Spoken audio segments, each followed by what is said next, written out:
Lecture 6, The Seals Opened. The passage, the Lamb opens the seals one by one. At the first, one of the four living creatures says, "Come and see," and a white horse appears, its rider carrying a bow and wearing a crown, going out conquering. At the second, a red horse comes, whose rider is given power to take peace from the earth so that men kill one another, and he is given a great sword. At the third, a black horse comes, whose rider holds a pair of scales, and a voice sets prices for wheat and barley and says not to harm the oil and wine. At the fourth, a pale horse comes, whose rider is named Death, with hell following, given power over a quarter of the earth to kill by sword, hunger, death, and wild beasts. At the fifth, under the altar, are the souls of those slain for God's word, crying out how long until God avenges their blood. White robes are given them, and they are told to rest a little longer until the full number of their fellow servants is complete. At the sixth, there is a great earthquake. The sun turns black, the moon like blood, the stars fall, the sky rolls up like a scroll, and mountains and islands are moved. All people, high and low, hide in the rocks and beg the mountains to fall on them to hide them from the face of God on the throne and from the wrath of the Lamb. For the great day of his wrath has come, and who can stand? Much has been said about these seals. Commentators have worked hard to determine which seal was opened in which age, which remain to be opened now or in the future. Since I find no times mentioned in the prophecy, I will speak of none and imagine none. It seems to me that if we follow the words exactly, they will tell us more of what we want to know than if we substitute our own words for them. The Lamb has been revealed at the center of the throne, among the elders and the four living creatures. He is said to have the 7 horns of power and the 7 eyes of wisdom. As he opens the first seal, the prophet hears something like thunder, and one of the living creatures says, "Come and see." We must assume this divine creature is the lion of the earlier vision. He represents the side of God's nature we usually set against the lamb-like side. But that opposition is not the teaching of the Apocalypse. The one who sits on the throne is fully shown in the one who was slain. The lion's power belongs to him as much as the calf's weakness does. The question to settle is this: is the root of power, the power that actually rules the world, the power everyone will one day acknowledge, self-will or self-sacrifice? Which of the two expresses God's will and being? Every other question is subordinate to this one. And I saw, and behold, a white horse, and he that sat on him had a bow, and a crown was given unto him, and he went forth conquering and to conquer. Here another symbol is introduced that will recur throughout this chapter. Man's mastery over the horse, as much for the Arab in the desert as for the Greek of an Ionian city, is the type of his mastery over all animals, the sign and pledge that he himself is of a higher origin. The hero is educated by the centaur, his own defining title is horse-tamer. In the book of Zechariah, which I will refer to later in this sermon for another purpose, and which is in some ways more closely related to the Apocalypse than any other book of the Old Testament, there is a vision of a chariot with red horses, another with black, a third with white, and a fourth with dappled and bay horses. These are described as the 4 spirits of heaven, which go out from standing before the Lord of all the earth. The black horses go to the north country, the white after them, the dappled toward the south, and the bay seek to range to and fro through the earth. Such language belonged, I think, especially to Zechariah's own time, the period after Judea had sunk into a mere part of the great empire, and was rising again to the dignity of a nation.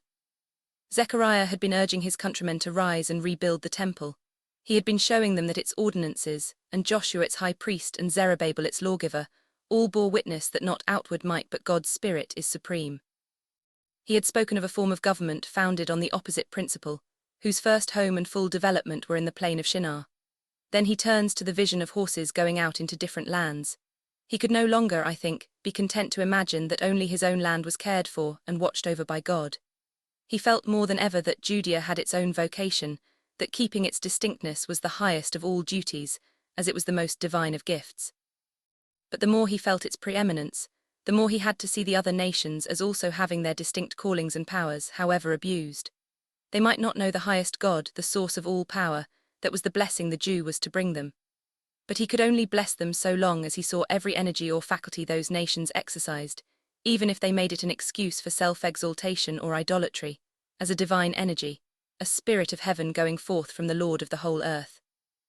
So when the Lamb breaks the first seal, and the lion calls the prophet to come and see what form appears, I think he gives him light on the nature and outcome of conquest, light he especially needed in his generation, as every man has needed it in his own. What did those astonishing conquests mean? of the Asiatic monarchs, of the Macedonians, and still more of the Romans, to whom everyone bowed down? Did they prove, as they seemed to, that a lion god was reigning, that power came from him, and that all were to be trampled under these white horses' feet? No, it was not so. The power itself was not destructive, not even earthly, but divine. The Lamb was the Lord, the lion was his servant. In time it would be shown for whom these conquests were won, not for the Asiatic, the Macedonian, or the Roman, not for self-willed arbitrary rule at all, but for him who was slain and who lives. The Lamb opened the second seal, and another vision came. I heard the second beast say, "Come and see." And there went out another horse that was red, and power was given to him that sat thereon to take peace from the earth, and that they should kill one another, and there was given unto him a great sword. An optimist would turn away from this vision, but a prophet must look steadily at it, for it is the vision of facts. This red horse of tumult, civil war and mutual hatred does stand before men's eyes, does rise up in every period of the world's history. I need not describe how wildly that horse plunged in the days after Nero's death, before Vespasian was established. I also think there is meaning in which living creature summoned John to look. There is a lion worship among men and a calf worship among men. The first goes with admiration of mere conquering strength, the second with prostration, degradation, and moral slavery. Each is evil because it is a divided worship. The triumphant beast is revered by those who feel strong, the feeble beast is revered by those who feel weak. The strength turns to cruelty and tyranny, the weakness turns to meanness. The Lamb will raise men out of both. And this miserable side of humanity, like that splendid one, is a step in the revelation of him as King of Kings and Lord of Lords. And when he had opened the third seal, I heard the third beast say, "Come and see." And I beheld, and lo, a black horse, and he that sat on him had a pair of balances in his hand. And I heard a voice in the midst of the four beasts say, "A measure of wheat for a penny, and 3 measures of barley for a penny, and see thou hurt not the oil and the wine." The third living creature had the face of a man. Here we have no vision of war in either form, neither the grand form we think of with a Nebuchadnezzar, a Timur, a Napoleon, nor the wretched form of countries or families torn apart in some civil upheaval. The images here are all of peace. The sword is exchanged for the scales. Men are busy with buying and selling. They are careful of the oil and wine. So they suppose the qualities of the beast have all been set aside. They are humane and civilized. But alas for the manhood that belongs to this unbrutal state of society. The animal is gone, what has taken his place? The oil and the wine are more precious than the man who uses them. The price of the measure of wheat and barley matters more than the life and heart of those who sow and reap them. We are told John heard these earthly cries, these sounds of commerce, from the midst of the 4 living creatures. What can that mean? I think it clearly means this, brethren. We imagine a heavenly world that takes no interest in earth's doings, that stands entirely apart from it. But the heavenly world revealed to John enters into all the concerns of men, highest and lowest. It is not indifferent to the needs of the most insignificant creature who feeds or starves below, not indifferent to our sordid ways, but longs to lift us above scorning anything human, however low it looks to vulgar pride, and above revering anything inhuman, however splendid it looks to those same eyes. As in the earlier cases the Lamb claimed the lion's strength and the calf's weakness as his own, so now he emphatically claims as his own the face of the man, and all that belongs to the nature he took. The black, red, and white horses are powers and energies from the Lord of all the earth. But can that be said of the next vision? And when he had opened the 4th seal, I heard the voice of the 4th beast say, "Come and see." And I looked, and behold a pale horse, and his name that sat on him was Death, and hell followed with him. And power was given unto them over the 4th part of the earth, to kill with sword, and with hunger, and with death, and with the beasts of the earth. The living creature with the eagle's wings tells the prophet to look at this ghastly picture. It is one often seen on earth without any heavenly guide to interpret it. Famine and pestilence travelling together, cutting down hosts of men. The violence of sufferers making their diseases worse. The moral recklessness that accompanies such times, which the great Greek historian describes so wonderfully in his account of the Athenian plague, and which everyone who has recorded such calamities since has noticed. Here surely is the pale horse with death for its rider and hell following after. That this should be the last of the sights the 4 living creatures can show, that their work is finished when they have brought us to the mouth of this yawning abyss, might at first seem appalling. But pause a little and light will dawn on you. This is the downward course of mere animal power. Its various aspects have been shown to us, each standing out clearly and separately. Now it is exhausted, having done all it can do. If there is no power but this animal power, even adding to it the power of calculation, of reckoning how much wheat a penny buys, of providing for oil and wine which we regard as peculiarly human, if this is the power of the universe, then we have reached the climax of its history. Then the pale horse and its rider are the last thing we shall look upon. Death and hell have won. Let us weigh that result well. Let us ask ourselves honestly whether the mere facts of earth, supposing all glimpses of any other kind of power be shut out, are not tending toward this end. I say, brethren, another kind of power, for merely to imagine this power raised to omnipotence does not remove the confusion, but makes it hopeless. Do not suppose for a moment that the apocalypse is repeating the old story of a contest between the giants of earth and a giant of heaven to see which will prevail. Still further from us be the notion that it describes a struggle between a Prometheus who would seize some of the divine wisdom for man's use, and a jealous Jove determined to rule men without sharing his counsels with them. No, understand it well. It is precisely with this form of omnipotence, with this idea of a jealous will and all the religious and moral horrors that flow from it, that the Lamb is at war. As long as mere power, physical or intellectual, is what men most covet for themselves, they will attribute the same covetousness to the beings they worship. They will find themselves hemmed in by cruel conditions and restraints binding the might that works restlessly and confusedly within them. And in trying to break through these barriers, they will destroy the very freedom they want and create the very tyranny they protest against. And so long, all the world's legends and histories will only echo the same cry. There is a pale horse with death for its rider who closes every vision of good and puts out the light of every sun. Yes, and there is a darker form behind. You think hell is an invention of priests. Alas, priests have been shamefully guilty in preaching hell rather than deliverance from hell. So far as they have done that, they have violated their commission and borne witness for anyone but the Lamb who conquers death and hell. But hell is not the priest's invention. It haunts and torments every man. He may picture it under one form or another, and so far as he gives it any form at all, he takes away some of the blank horror surrounding the thought of an impenetrable solitary void as the home of a living, conscious, thinking creature. Until a man throws off the coil of self, he cannot throw off this coil. The more he wraps himself in self, the more impossible it is for him not to have this pale death vision before him, and another following it that will swallow up himself, his family, and the universe. But though the four living creatures have finished their task once these four seals are opened, there is another seal for the Lamb to open, and the vision it discloses is wholly unlike the others. And when he had opened the fifth seal, I saw under the altar the souls of them that were slain for the word of God, and for the testimony which they held.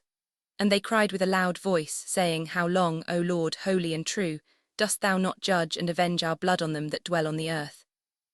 And white robes were given unto every one of them, and it was said unto them, that they should rest yet for a little season, until their fellow servants also and their brethren that should be killed as they were, should be fulfilled. By confining these seals to some particular period in the later history of Christendom, some have been able to limit this description to a single school or sect of Christians who are supposed, and I doubt not did, to have witnessed against the evils around them. But I dare not confine these words even to the Christian martyrs of any age.